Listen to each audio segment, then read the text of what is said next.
गुरुर्विष्णु गुरुदेव महेश्वरा गुरु साक्षात परब्रह्म तस्मै श्री गुरुवे नमः। मेरे गुरुदेव श्री श्री रविशंकर जी और गुरु माँ राज दीदी, इनके चरणों में माथा टेक प्रणाम। आज की सत्संग की एक कहानी। एक नगर में एक सेठ रहता था जिसके यहाँ एक लड़का काम करता था। बड़ी मेहनत से उसे 4 रोटियां और दाल की कमाई हो जाती थी। रोज़ वो दाल रोटी खा के गुजारा करता था। एक दिन उसकी उस 4 रोटी में से एक रोटी कम होती हुई उसे दिखाई दी। चौथे दिन से ना उसकी एक रोटी कम होने लगी, तो उसको समझ में नहीं आ रहा था कि ये क्या हो रहा है। उसने 2 दिन देखा, 3 दिन देखा, फिर चौथे दिन क्या करा उसने, ऐसे उसका नजर रख के रखा कि भाई क्या कैसे कम हो रही। तो देखा तो उसने एक चूहा आया, चूहा रोटी लेके चले जा रहा था। उसने वो चूहे को पकड़ा। तो बोले पहले तो मेरे नसीब में बोले दाल रोटी नसीब है, वो भी 4 ही रोटी बनती, उसमें से भी तू एक चुरा के लेके जा रहा। तो बोला देख भाई, मुझे मेरा काम करने दे, मेरे तकदीर की मैं खा रहा, बोले तेरे तकदीर की तू कम आ रहा, तो ऐसे से कैसा होगा। तो बोले यहाँ पे गांव में एक अच्छे महात्मा है, बोले थोड़ी दूर पे, तो चले जाओ, बोले हाँ उनसे पूछ, बोले कि इसका उपाय क्या है। तो बोला अच्छा ठीक है। तो बोले वो जंगल में रहते, तो बोले ठीक है चले जाता, बोले पूछने। तो इसलिए वो निकलता, साहूकार से छुट्टी लेता, बोलता मुझे उससे 5 दिन की छुट्टी दो, और वो निकलता ढूंढने के लिए।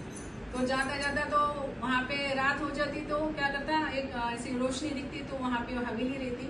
हवेली में जाकर तो माई मुझे आज के दिन यहाँ विश्राम करने की परमिशन है। तो माई बोलती अच्छी बात है, रह जाओ ना आप।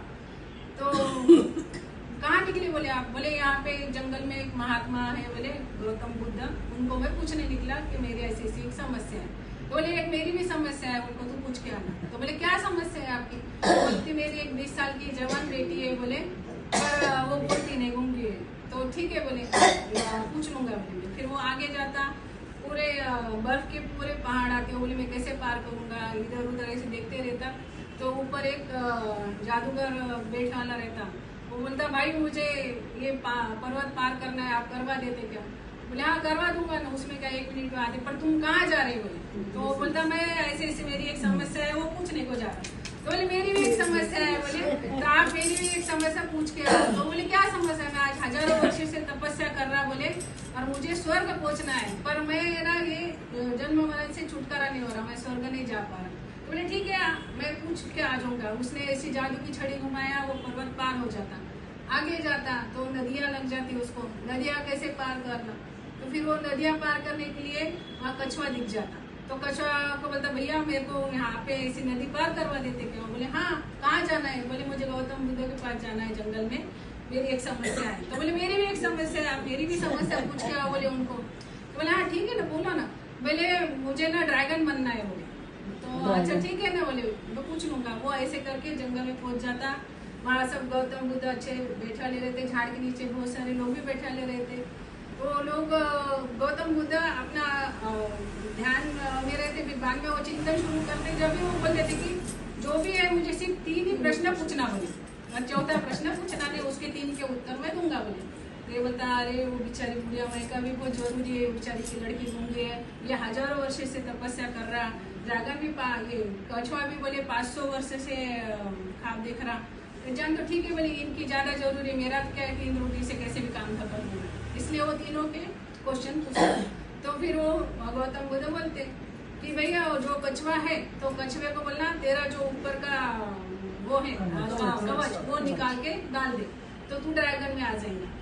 जो जादूगर है उसको बोलना तेरी जादू की छड़ी छोड़ दे तो तू स्वर्ग को प्राप्त होगा। और वो जो बुढ़िया माई है उनको बोलना कि वो लड़की का तू ब्याह करा दे, तो वो लड़की तेरी बोलना शुरू कर देंगे। वो खुश हो जाता, निकलता। आने के बाद कछुए को बोलता कि तेरा कवच उतार दे। वो जैसे कवच उतारता, उसमें से पूरे हीरे मोती जवाहरात निकल जाते। वो बोला तूने मेरी इतनी अच्छी समस्या हल कर दिया, अब मैं ड्रैगन बन गया, ये हीरे मोती जवाहरात तू लेके चले जा मेरे तरफ से। ठीक है बोलता। वो लेके आगे जाता। जादूगर बोलता कि मेरा क्या हुआ समस्या का। तो बोले आप ये जादू की छड़ी छोड़ दो, बोले तो आपको स्वर्ग सीधा आ जाएगा, आपको स्वर्ग प्राप्त हो जाएगा। तो बोले अरे वाह इतनी छोटी बात, चलो अब भी छोड़ दिया। बोले ऐसा करिए जादू छड़ी मेरे तरफ से तू लेके चली जा, बोले और वो स्वर्ग पैदा रहता। तो उसकी पूरी विद्या शक्ति ये जादू छड़ी की इसको मिल जाती। फिर वो आगे जाता, बुढ़िया माई बोलती मेरा पूछ के आया क्या?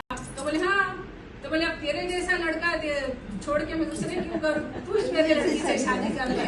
वो जैसे शादी करता वो लड़की बोलना शुरू कर देती। यानी ये पूरी कथा का तात्पर्य कहानी का ये है कि आप लोगों का करो अच्छा तो अपना भला हो जाएगा, धन दौलत ऐश्वर्य पत्नी सब उसको, इसलिए कर भला तो वो भला। आप सोच के रहिए।